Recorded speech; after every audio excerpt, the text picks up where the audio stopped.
No início da sua existência, há cerca de 4,5 bilhões de anos, a Terra apresentava um ambiente bastante inóspito para a vida, com lava derretida radioativa e desprovida de oxigênio respirável, cheia de gases venenosos. Há aproximadamente 3,9 bilhões de anos, essa mesma superfície havia arrefecido o suficiente para formar uma fina crosta. Estranhamente, a vida, ou seja, o DNA, apareceu pouco tempo depois. A vida então explodiu numa colossal variedade de espécies pluricelulares, vivendo não apenas na água, mas também na terra e nos ares. Todas as células do mundo, humanas, animais, vegetais ou bacterianas, contêm DNA. Um ser humano médio é composto por 100 bilhões de células. O tamanho de uma célula tem aproximadamente o tamanho de 2 milionésimos de uma cabeça de alfinete. O DNA, com 2 metros de comprimento, se compacta no interior desse volume minúsculo, enrolando infinitamente em torno de si mesmo. No interior do núcleo de uma célula, o DNA se enrosca e se estende, se contorce e ondula. Isso significa que existem aproximadamente 200 bilhões de quilômetros de DNA num corpo humano. Frequentemente, os cientistas comparam a forma e os movimentos dessa longa molécula com os de uma serpente.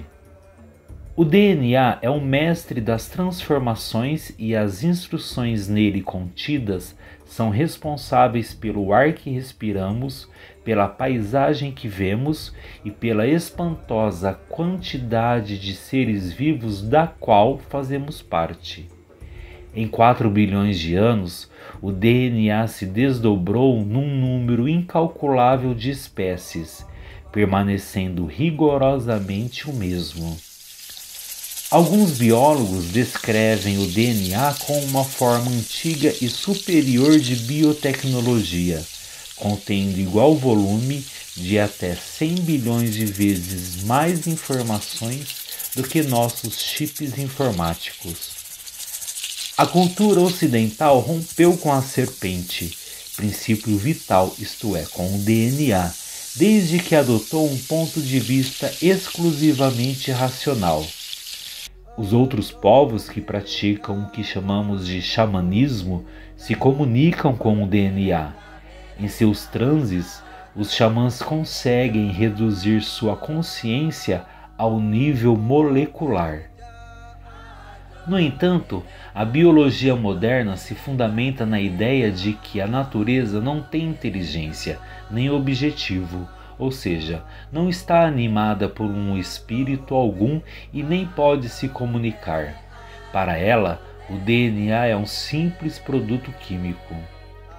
Como pode a natureza não ser consciente, sendo nossa consciência fruto da natureza?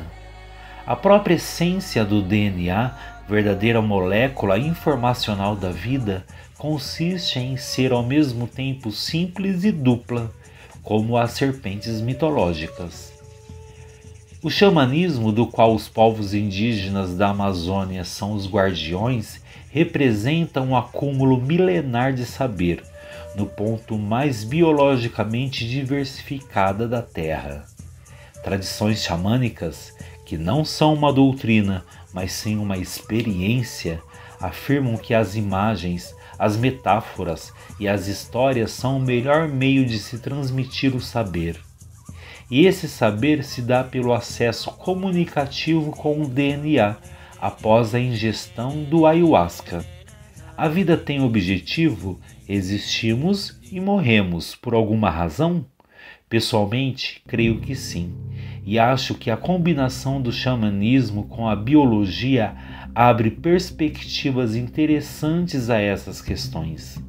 Os xamãs levam a consciência até o nível molecular, recebendo, a partir daí, informação biomolecular. O mundo microscópico do DNA fervilhando dentro de nós, tem tudo para nos maravilhar. Afinal, a sabedoria exige não só a investigação de inúmeras coisas, mas também a contemplação do mistério.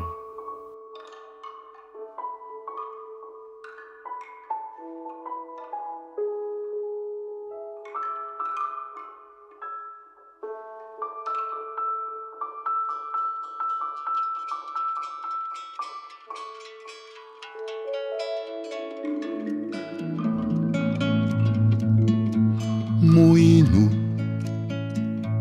e cego